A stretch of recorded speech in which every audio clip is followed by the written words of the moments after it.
Good morning. Welcome to Inquisition Update. My name's Tom Fress, and I'll be your host for the next hour. You're listening to FirstAmendmentRadio.com. Thanks for tuning in, everybody. I know, as I am, everybody's probably anxious to resume our discussion about this book, The Global Vatican, by former U.S. Ambassador to the Holy See, Francis Rooney. This has been a very, very enlightening book, and you all know what I think of this book. I mean, it's a real eye-opener. I wish this book were on the coffee table of every Protestant in this country. And along with it, my reading and discussion of it so people can understand it and the message that it portrays. And that is that the Vatican controls the kings of the earth. Foreign and domestic policy of the United States, it's an admission and a boast that the Pope has regained all the power and influence and control that it lost as a result of the Protestant Reformation. This book is literally telling us that Protestantism is dead, and the Pope is now free to rule without opposition, without protest. And that the United States has done well to serve the man of sin, the papacy. But before I continue our reading and discussion of the book, I've just been forced to do some housekeeping. As you know,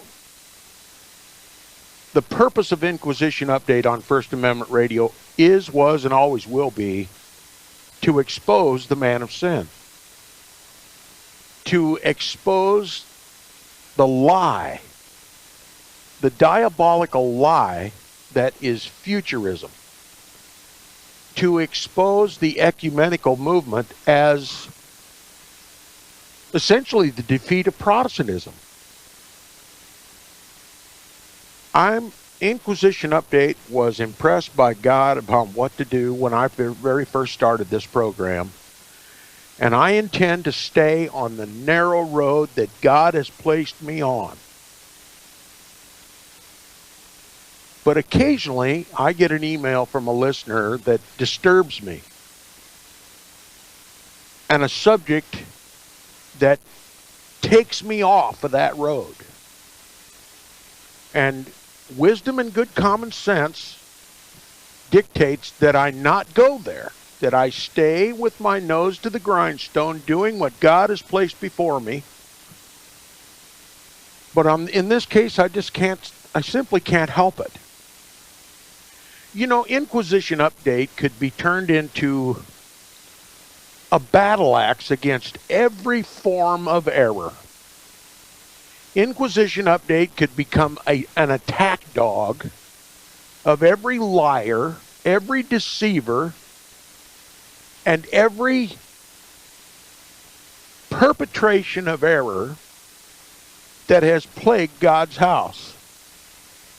And if I did all that, I wouldn't be able to do what God put me to do. So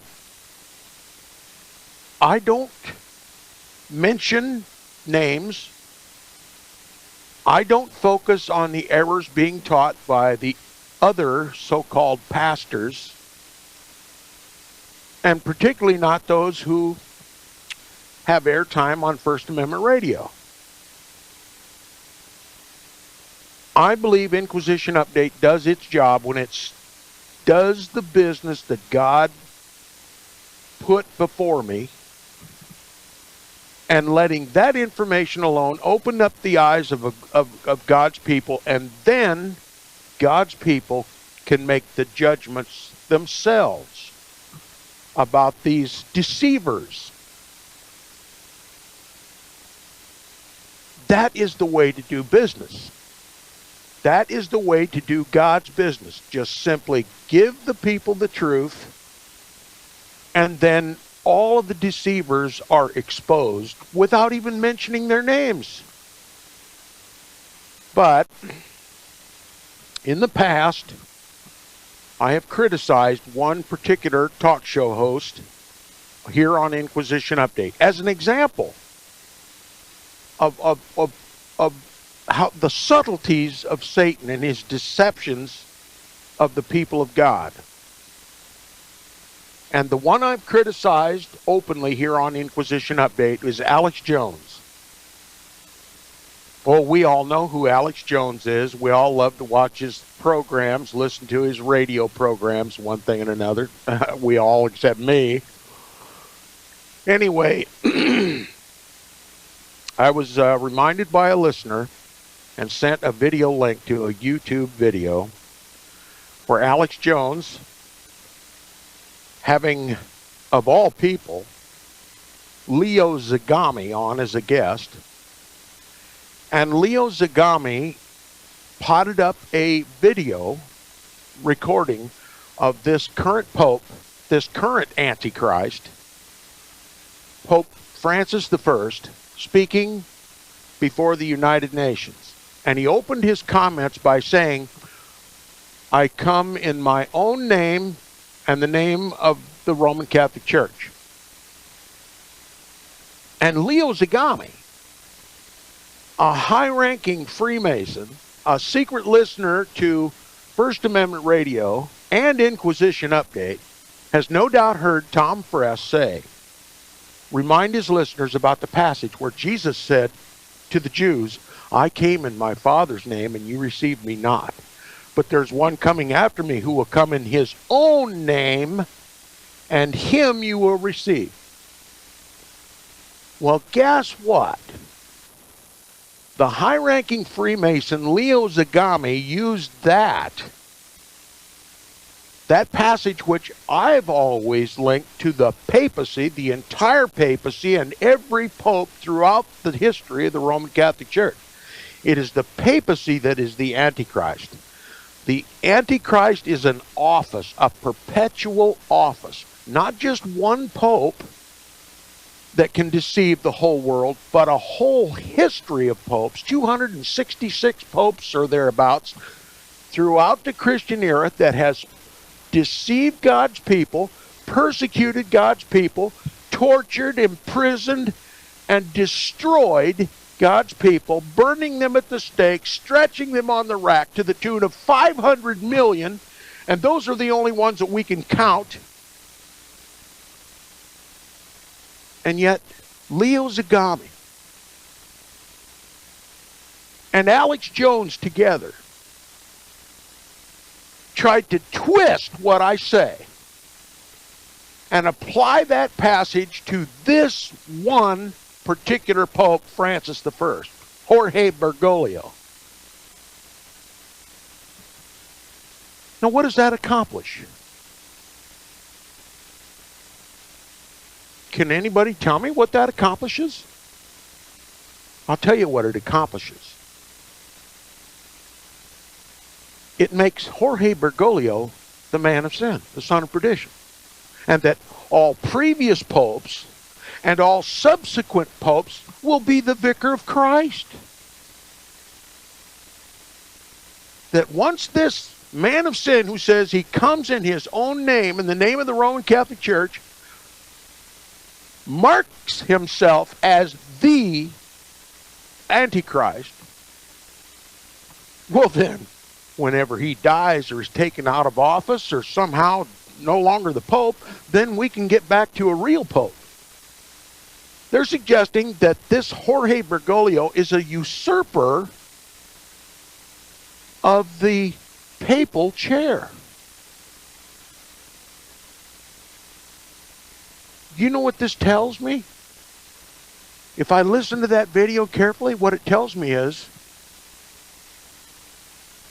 futurism is true. that the Antichrist is just one single individual. Jorge Bergoglio, Francis I. That's futurism. See, the Protestant Reformation was built on the belief, the uncompromising belief, the unanimous belief that the Antichrist, the man of sin, the son of perdition, is the entire office of the papacy. And every pope who sits upon that chair is the Antichrist.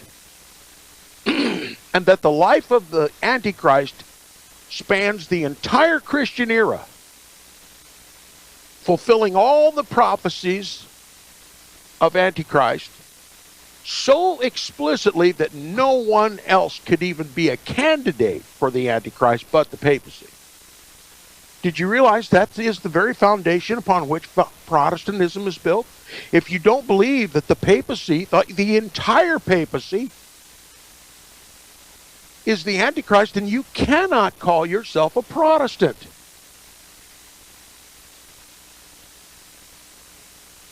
Now, Rome has always tried to shift the onus of Antichrist away from the papacy.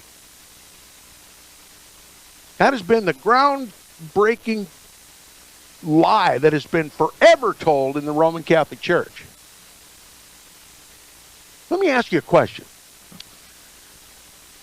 If the papacy insists that the popes are not the Antichrist, then why do they work so hard to shift the onus away from themselves?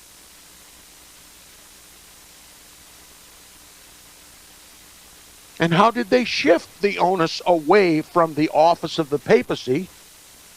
But through futurism. That the Antichrist is just one single individual that comes sometime before Christ's return. And then one man, just one man, who we know God has given a lifespan of a man to be 70 years. So 70 years, he's got 70 years to deceive the whole world. He's got 70 years to bring all the kings of the earth into his control. It's untenable. And yet the whole Christian world believes it.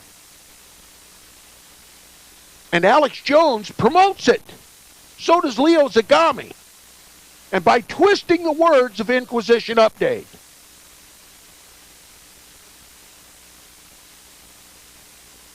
Now I got one listener that's just all uppity excited about Alex Jones is finally exposing the papacy. Finally exposing this pope. Maybe Alex Jones is beginning to see the light. Maybe Leo Zagami, the 33rd degree Freemason, is beginning to see the light. This Pope Jorge Bergoglio says he comes in his own name. Well, that's exactly what Tom Friess has been saying. That the papacy comes in his own... No. That's not what they're saying. They're saying Jorge Bergoglio comes in his own name. You know what the name is? Vicar of Christ.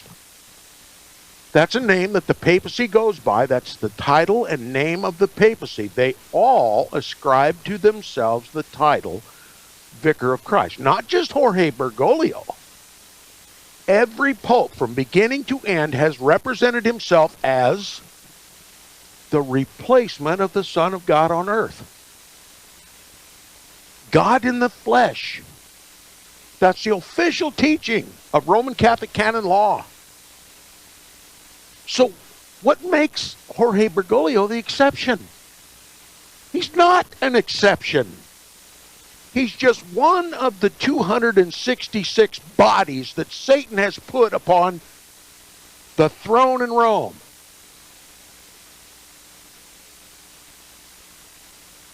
And if you think for 1 minute that Alex Jones is coming to the light, I'll tell you what it is. Alex Jones has so much experience deceiving people and deceiving Protestants that he's become really sophisticated in his deceptions now. There isn't a Protestant bone in his body. He has no right to call himself a Protestant. Leo Zagami has no authority to twist what I say and apply it to one pope when I have never done the like.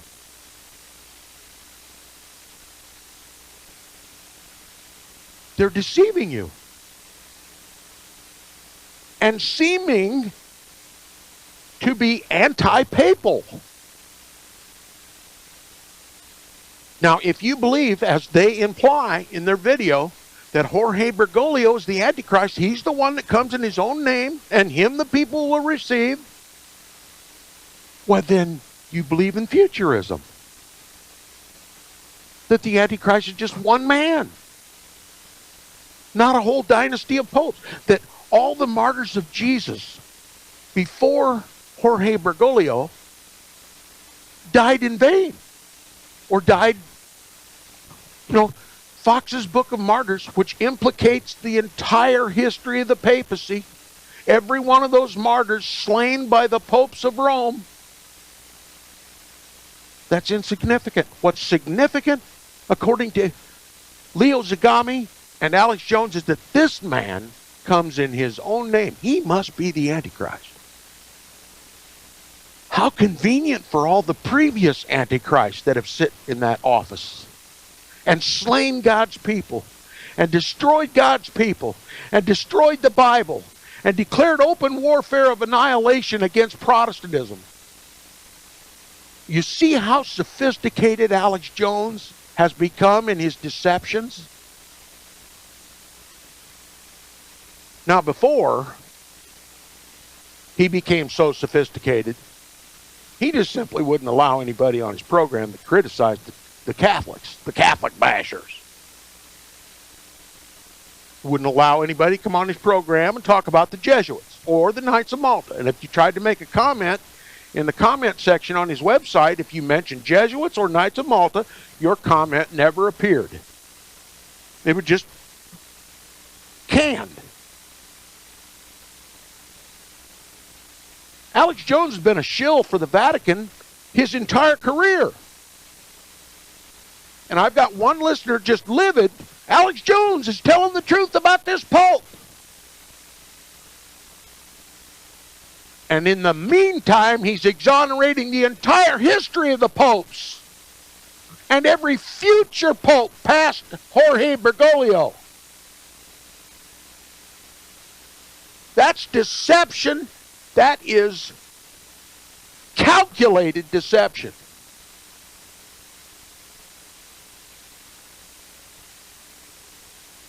Alex Jones is a deceiver. Leo Zagami is a deceiver. And I don't care how much truth Alex Jones or Leo Zagami tells about Jorge Bergoglio. Jorge Bergoglio is just one of many antichrists.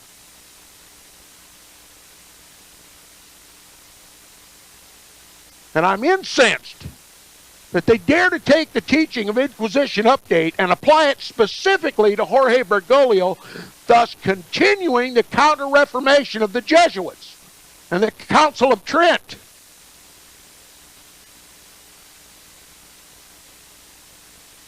I condemn Alex Jones in the strongest possible terms. And the more sophisticated his deceptions become, the more I condemn him. And now my listener says, well, at least he's doing more than Chuck Baldwin. At least he's doing more than Rick Wiles. Let me tell you something. I've worn out a keyboard trying to convince Chuck Baldwin who the enemy of Christ is, and never gotten one single response from that man. Now, he's highly respected here at First Amendment Radio, but I've got no respect for him. There isn't a Protestant drop of blood in his veins. Now, he might well be an American patriot. He might be a defender of the Constitution, but he's not a Protestant. And Rick Wiles is so ecumenical, it defies me that he doesn't apply to become a Roman Catholic priest and enter the Roman Catholic priesthood. Now there, I've said it. I've made myself an enemy of the deceivers on First Amendment radio, going where even angels fear to tread. And I've departed from the straight and narrow of Inquisition Update to silence a deception so crafty in its construction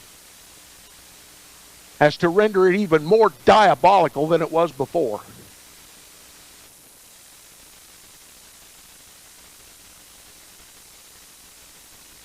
Now, I'll tell you something. I once had hopes that Alex Jones was coming around. He had Chris Pinto on his program. And so I listened in, thinking Alex Jones would double him up and talk over him and discredit him and make an example of Chris Pinto. But I was amazed. Alex Jones kept his mouth shut and let Chris Pinto tell the Protestant truth. He let Chris Pinto build the Protestant claim against the papacy as the Antichrist. He talked about his video.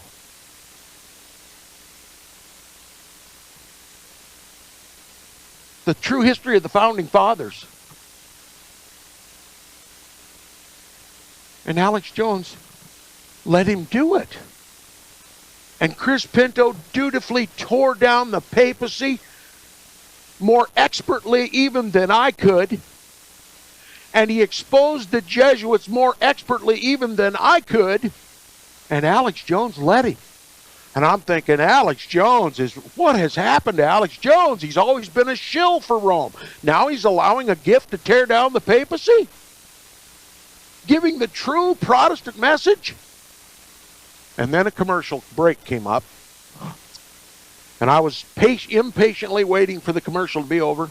The commercial was over and Alex Jones came back on the air and he made a disclaimer. I should have predicted it.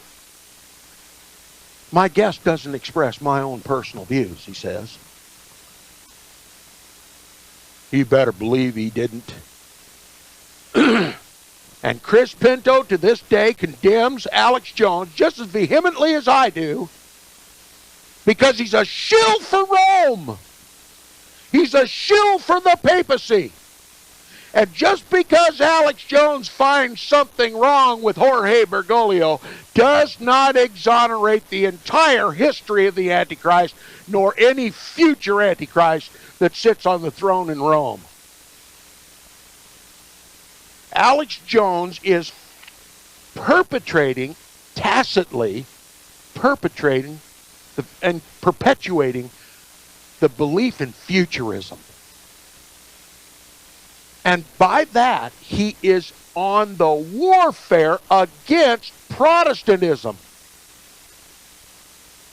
And if you take Protestantism out, if you destroy the beliefs of Protestantism, then there's no Protestants left. And who does that leave open for complete control, total control? The papacy, the Antichrist. Do you realize Protestantism is the only enemy on this planet against the man of sin, the son of perdition? And that if Protestantism dies, the whole world will be enslaved by the papacy? What credit does Alex Jones get? What credit does Alex Jones deserve by becoming even more sophisticated in his deceptions? By simply throwing a bare bone for the Protestants to chew on by denouncing this Pope and indicating directly or indirectly that he may be the Antichrist.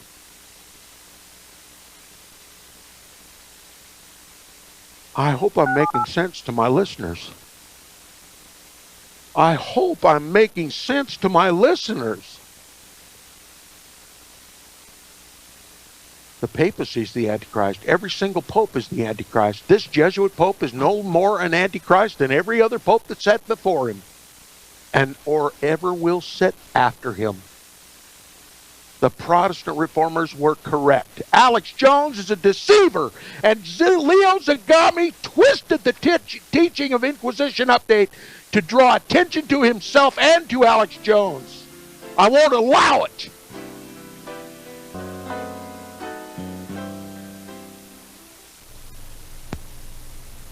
You're listening to the second half hour of Inquisition Update on First Amendment Radio. And if you would like to support Inquisition Update, please support First Amendment Radio, who sponsors the program. Hey, Tom? Yes. I was hoping you would join me for an hour after your broadcast. Well, I certainly will. Okay, well, look forward to it. Okay. Carry on. Okay, and if you would like to contact me, please do so directly by email, please. My email address is tom@seawaves.us.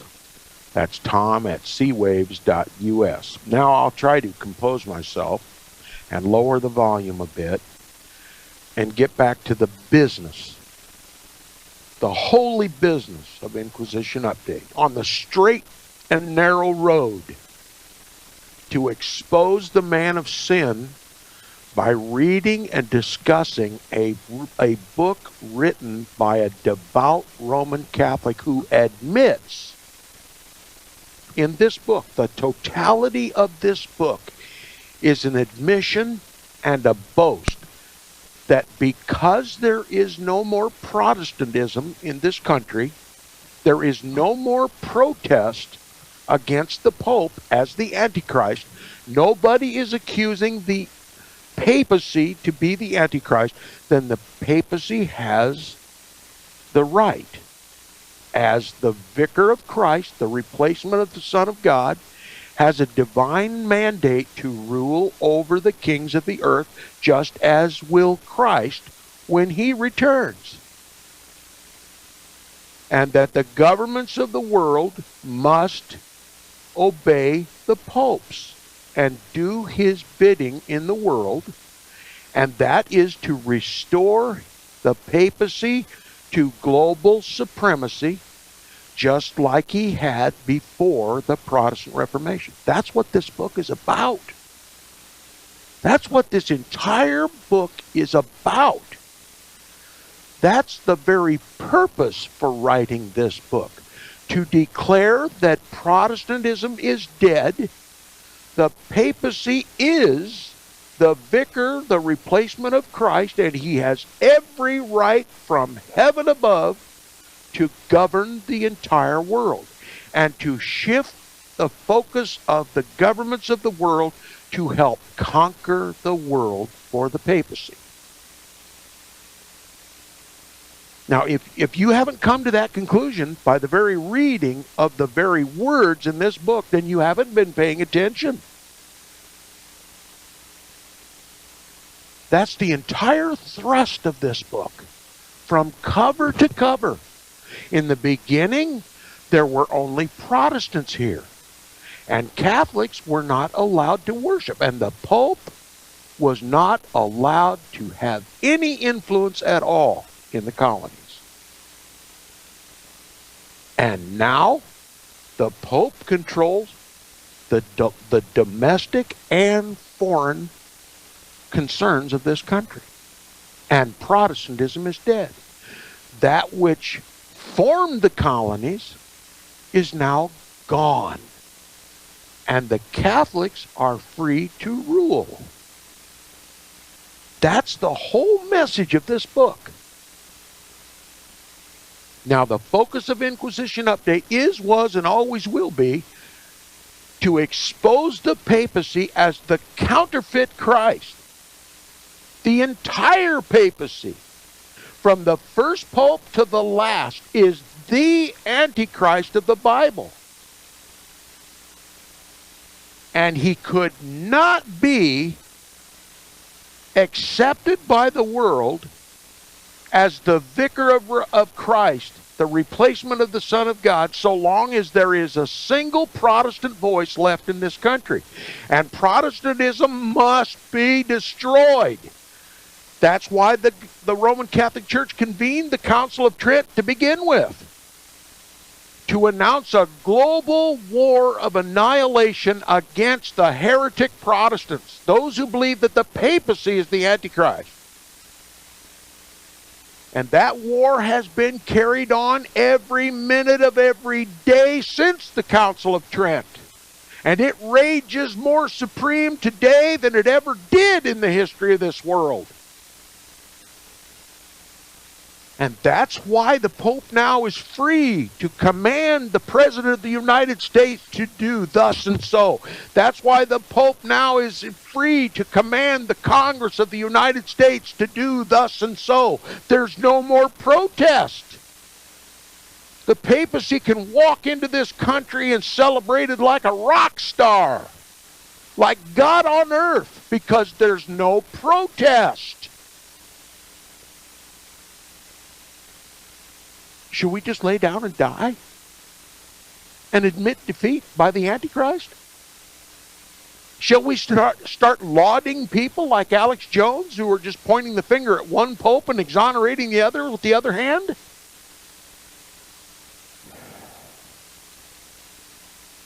No, I'm not biting. I'm not biting. I know the truth. Okay? Now, we're going to continue. This author is going to continue to tell us at least enough to convince a cadaver that the Pope controls the government of the United States. Lock, stock, and barrel. So here it goes, retreating just one paragraph from where we concluded yesterday for continuity purposes, as always, to make sure nobody can take out anything that I say and try to doctor up these recordings to make Inquisition updates say something he never said. I'm sorry, I'm still a buzz about this business of Alex Jones and Leo Zagami. What a pair, man! What a diabolical pair! Oh. All right. Now, we were talking about the first Iraq War. George H.W. Bush, the Knight of Malta, serving the Pope with every dollar he could muster, every Protestant member of this, this country, feeling patriotic to go to fight this crusade against Saddam Hussein, who kicked the Jesuits out of his country. I gave too much credit to Saddam Hussein. He thinks he's the reincarnation of Nebuchadnezzar or Nimrod, but still he had the good sense to kick the Jesuits out, so I credit him maybe too much. Just like my listener credits Alex Jones too much, but, we got to give credit where credit's due, right? All right. Now, the Pope's pleas to avoid war had been ignored. The Vatican quickly moved to support U.S.-initiated post-war efforts. So the papacy's right there to determine the peace, right? The terms of the peace, typical Roman Catholic Church, typical papacy, typical Antichrist. He says to allay any suspicion of hard feelings, the Pope greeted George H.W. Bush warmly when he visited the Vatican in November 1991. The Pope and the President met alone for an hour, even longer than Pope John Paul II's visit with President Reagan in 1982. How cozy our presidents get with the man of sin, the son of perdition, the biblical, historical, and prophetic Antichrist, and there's not a word of protest in this country. How convenient for Satan himself.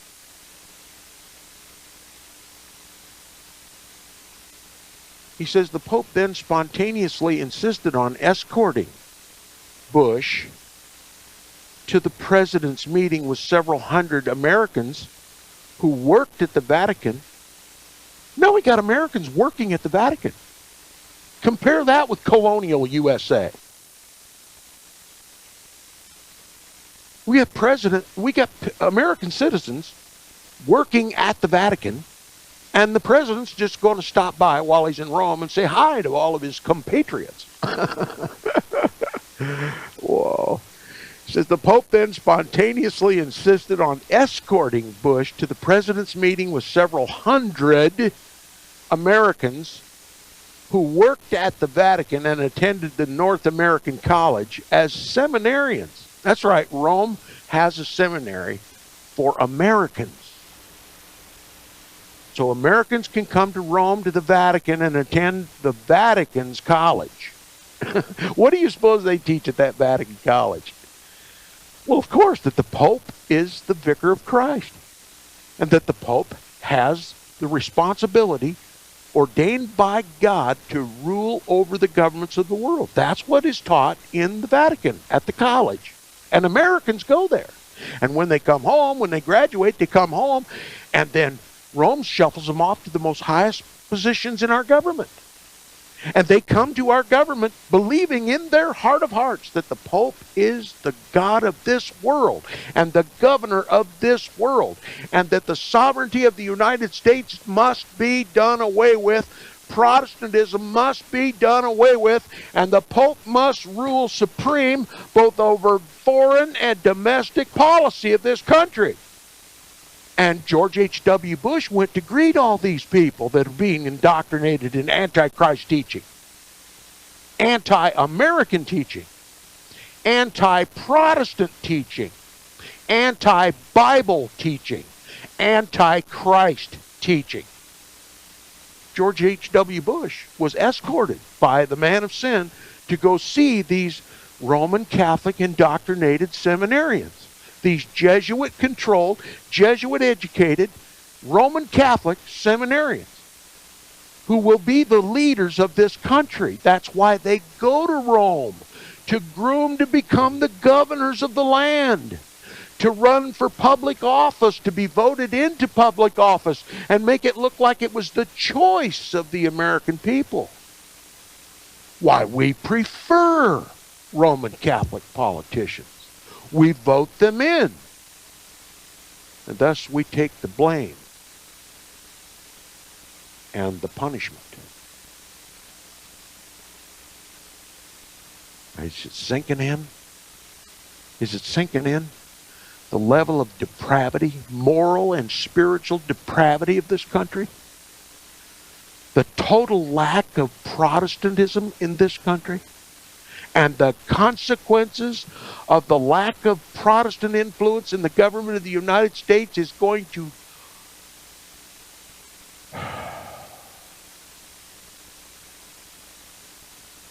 exceed every horror that Protestant Bible-believing Christians have ever suffered.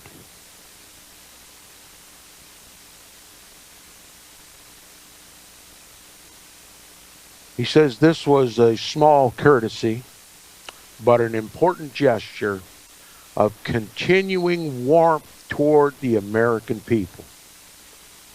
As Milady states, remember he's the ambassador to the quote-unquote Holy See, as Milady states, quote, the United States, the world's only superpower, and the Holy See, the world's only sovereign moral power, had a disagreement on how to resolve the crisis caused by Saddam Hussein, but there were no hurt feelings as each power appreciated the other's overall commitment to a just and peaceful world order. Let me read it again. But there were no hurt feelings as each power, that is the United States and the papacy, appreciated the other's overall commitment to a, quote, just and peaceful world order. That's a papal world order where there is no justice and no peace. There will be no peace in this world until the Prince of Peace comes to claim it and inherit it and share it with his joint heirs. Until that day, there will be nothing but war between Christ and Antichrist. And if you're not part of that war,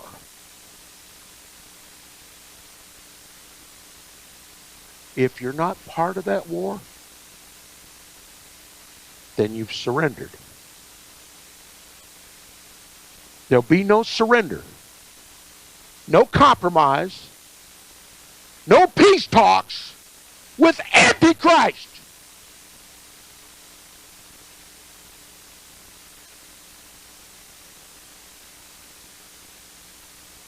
He says one of the most difficult moments in U.S. Holy See diplomatic relations occurred in 1994 and concerned the United Nations International Conference on Population and Government in Cairo.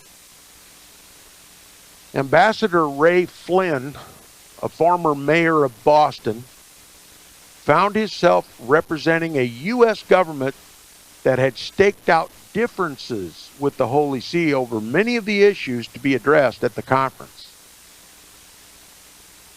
Many of President Clinton's policies were not aligned with the Holy See's, and his then ambassador to the United States, or the United Nations, a future Secretary of State, Madeleine Albright, had not yet experienced her epiphany,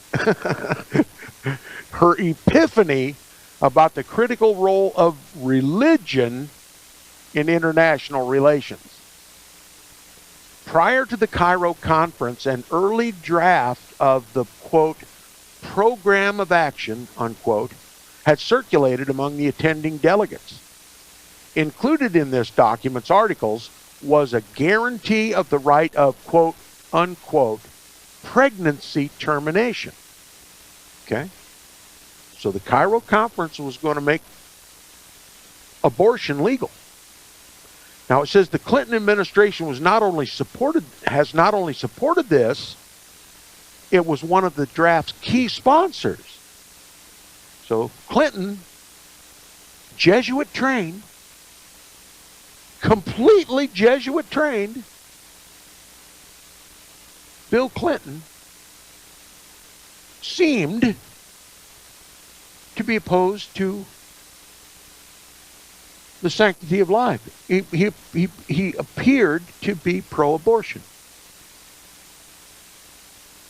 Now, this reminds me of something that I read in the Vatican Billions by Avril Manhattan, that it was the Vatican had owned all the blue chip stock for the French company that devised the birth control pill.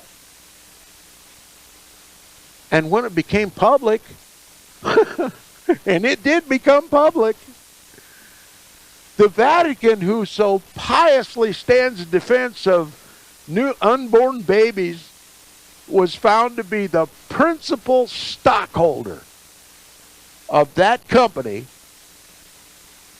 that designed the birth control pill. And it was splattered all over the papers. And Rome was forced to, well, do something else. But you better believe the man of sin has no love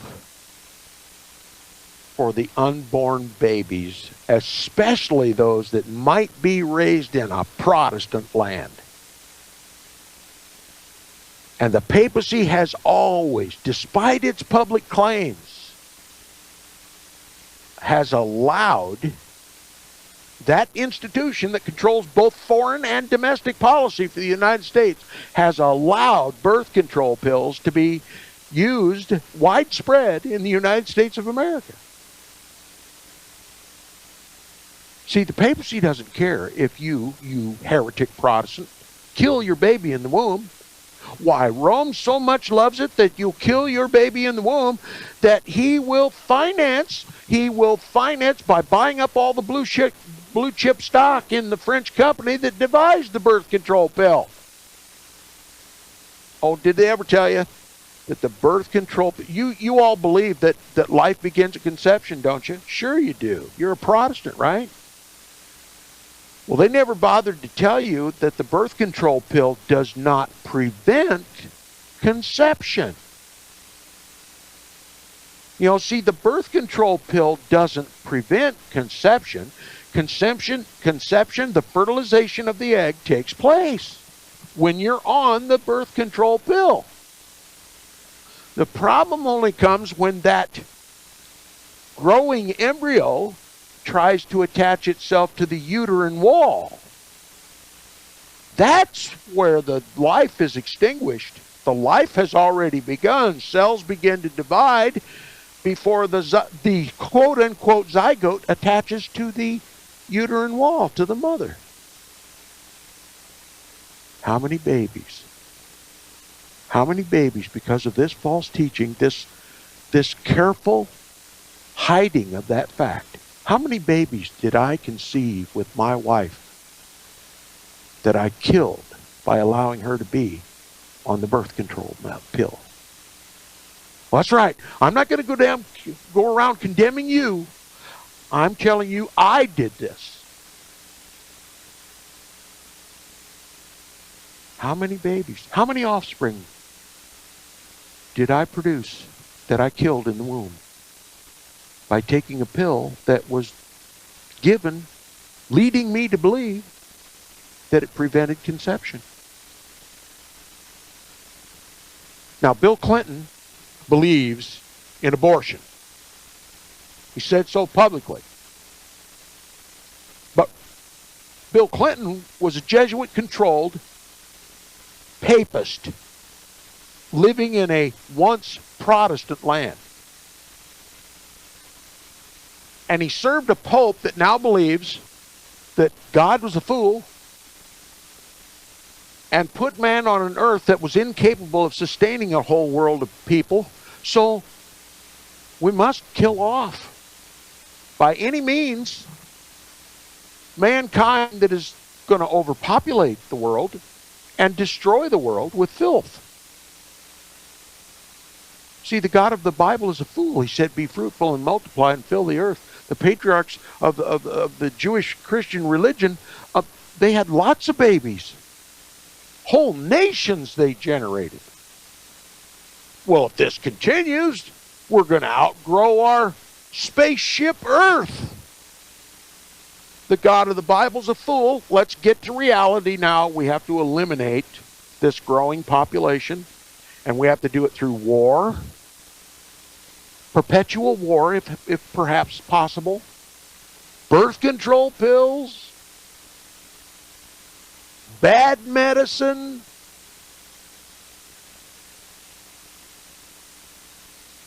You see what this is? Now Rome, all she's got to do is stand in front of the cameras and say, we support the sanctity of life from cradle to grave. And the world just gobbles that up like candy because that's the Christian message, isn't it? But it thinks nothing that Rome puts in place in the White House a Jesuit-trained Bill Clinton who supports abortion. And you stand here thinking that Bill Clinton was opposed to the Vatican. No. He promoted the Vatican agenda. The secret, but real Vatican agenda. Okay? So this author's just as deceived as the rest of the world. He said many of President Clinton's policies were not aligned with the Holy Sees, and his then ambassador to the United Nations and future Secretary of State Madeleine Albright had not yet experienced her quote-unquote epiphany about the critical role of religion in international relations. Not a word said in this whole book about the Bible. Just religion. The traditions of men. The traditions of the papacy. Full well you reject the commandments of God by keeping your own, or rather the Pope's traditions.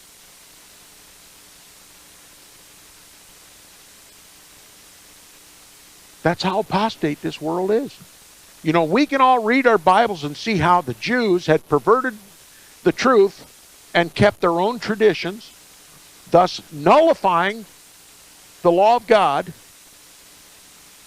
And we can point the finger at the Jews and say, wow, why did they do that? They knew they were going to be in trouble with God if they did it, but they did it anyway. And we stand aloof thinking ourselves so pious when we have done worse.